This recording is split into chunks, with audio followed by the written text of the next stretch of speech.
On the line is Mads Protheroe of the Dandies. Good morning, Mads. It's great to have you with us.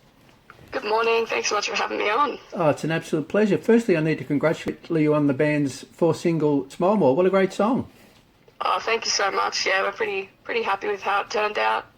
Yeah, that's great. The Dandies are fairly new in the music scene, of course. Your music has been described as a mix of grunge, indie rock and pop. Can you tell us a little bit about the band, who you all are and what each of you play? Well, I'm Mads. I'm the lead singer and play rhythm guitar in the band. Then we got Felix. He plays lead guitar. Henry on the bass, and we've got Nick on the drums. Fantastic stuff. And look, what about a little bit about the band's history? Yeah. We started as a uni project actually, and we were sort of doing all the assignments and started writing our own stuff, and then we decided that we liked playing music better than studying it. So Right. we all dropped out Yeah. and just started digging pretty hard in the local scene, and it just sort of took off pretty quickly. Fantastic. And that was only a couple of years ago, was it, that you first decided to form the band? Yeah. August 2021. Right. We sort of started. Yeah, so it's all happened pretty quickly for you. Yeah, coming up to 2 years. In August it'll be 2 years. Fantastic. And what about the name The Dandies? It's an absolutely sensational name. How did that come about? That was a band name generator, believe it or not. Right. It spat out the Dandelions, and I thought that was a bit lame, so just shortened it. And I don't know, it stuck. So it was originally the Dandelions. Well, I don't know. I was like, that doesn't really fit us. The Dandies is a bit fun. Yeah. No, it's a great name. What about some of the acts that have influenced the band along the way? Are there any acts in particular that have influenced the band's sound? We all listen to really different stuff. Right. Like Felix gets a lot of guitar inspiration from King Cruel, and sort of that and like Mac DeMarco, a lot of like indie, I get lots of British music and stuff like that. And then Henry listens to everything under the sun, so he just loves everything. Nick is a prog lover through and through. So Right. yeah. So he always challenges us a little bit, which is good. Yeah, fantastic. I've always been a big Hendrix, Nirvana fan, Janis Joplin, I don't know, that sort of stuff, just a bit of everything. Yeah, some of the classic sort of stuff. Fantastic. Yeah. No, that's great. Look, regarding the new single Smile More, Yeah. I read somewhere where you were quoted as saying that the song explores the physical and emotional responses to sexual assault, as well as the lasting impact of these experiences. I think that's a wonderful description of the song. Are you able to expand a little bit on that for us?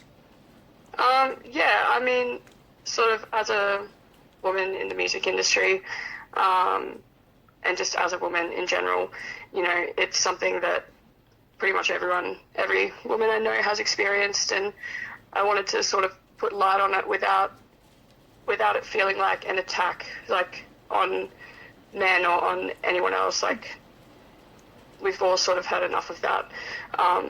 So I wanted to sort of put a spin on it where it was like, hey, this is how the actions make us feel, Right. through the verses. And then the chorus is sort of just like me spewing back phrases that have been shouted at myself or my friends throughout the years, and sort of put them all together. And they are just honestly ridiculous phrases, and I just kind of wanted to show how stupid they actually sound when you say them out of context or even in context. Yeah. No, it's fantastic. Look, and that really works, and that really comes through. Congratulations! And look, I love the key line. Maybe you should smile more. I think that's fantastic. I'm glad you like it. Yeah, It's no, been it's said great. to me many times in coffee shops and Yeah. whatever. No, fantastic. Look, Smile More is the band's fourth single. Yes. What about future releases? I believe your debut EP, Sex and Future, is slated for release in August, which is not too far away, of course. Yeah. So we've got a 6-track EP coming out. Right. That'll be out at the end of August. We've got Smile More's just come out, and then we've got one more single called Gums. That'll be out at the end of July. Right. Yeah. Fantastic. Yeah, so So, lots of music. yeah, so with Take You Home, look, I love that too, and I've mentioned to you before we came on air that we played that as well regularly. Is that on the EP? No. It's no, not. Okay. All the tracks from like Smarmore, they're all new ones that are Great. unreleased. So, yep, no double ups. Yeah, fantastic. Because often the case is that all the singles and the lead up are actually on the EP. So that's fantastic. Yeah. So we can look forward to a lot of new music. People wait.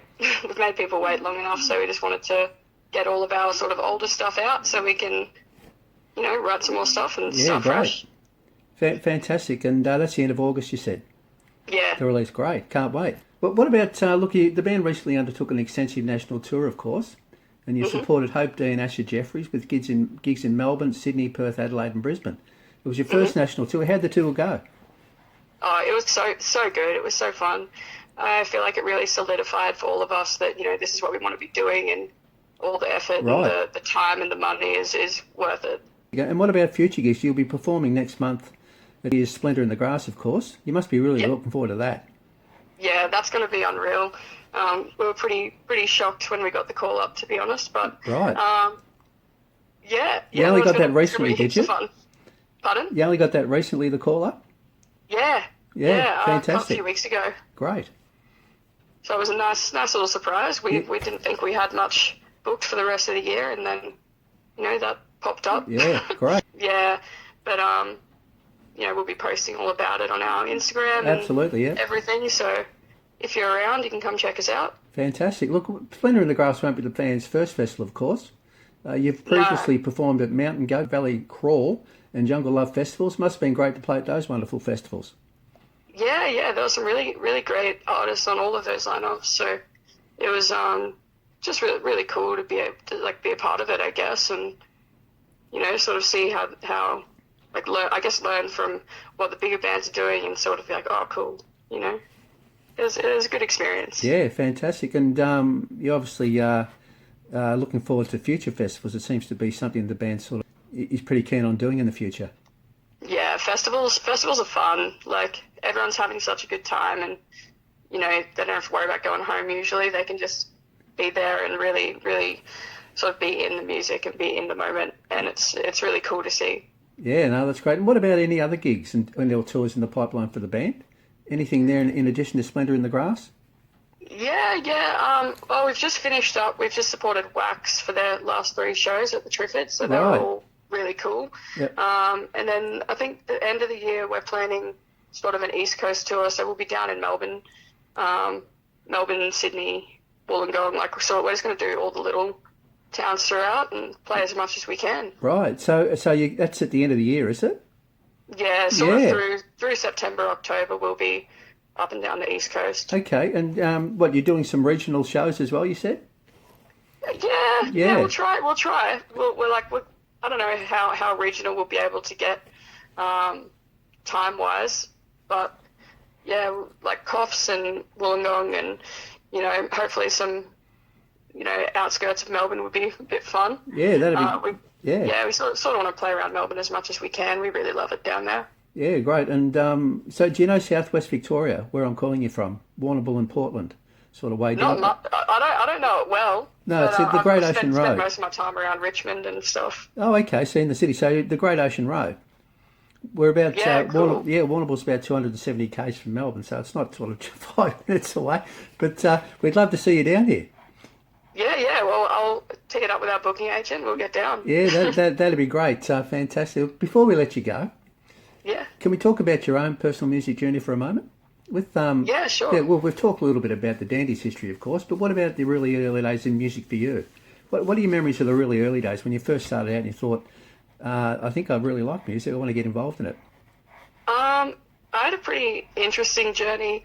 I started playing guitar when I was 10. Right. My dad was sort of like a big session musician for all the big artists in Melbourne in the 70s. So he sort of got me into that. Fantastic. So, yeah, I just started playing when I was 10. Loved it. Started playing in pubs and stuff. Got a fake ID so I could play when I was like 15. You can admit to that now, can you? Yeah, it's fine. I'm of age now. Yeah, right.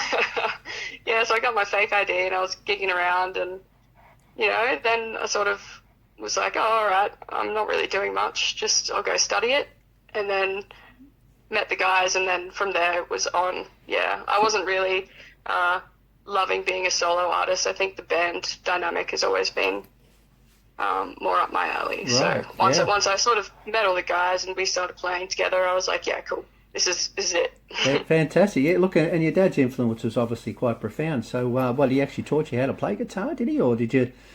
Oh, he taught me, the basic chords, and then I just sort of played every day 4 hours, Right. Until I got good enough to sort of go out and do it. Fantastic. Yeah, so you spent a lot of time at it. Oh, heaps. Yeah. Yeah. Fantastic. Look, thanks so much, Mads, for joining us today. It's been an absolute pleasure. No worries, mate. Thanks so much for having me on. You have a good one. That's okay. Look, and good luck with Smile More. It's a sensational song. We love it. Thank you so much. Yeah, and the upcoming EP, Sex and Feuds, of course. Really looking forward to that with a whole heap of new material. Absolutely. Yeah, we're keen for it to be out. Yeah, great. And we can't wait to see a splinter in the grass. Wow, fantastic. Yeah, looking come forward say to hey. it. Yeah, that's great. Thanks so much, Mads. We'll have to talk again soon. Thanks, mate. See See ya. ya. Bye. Bye.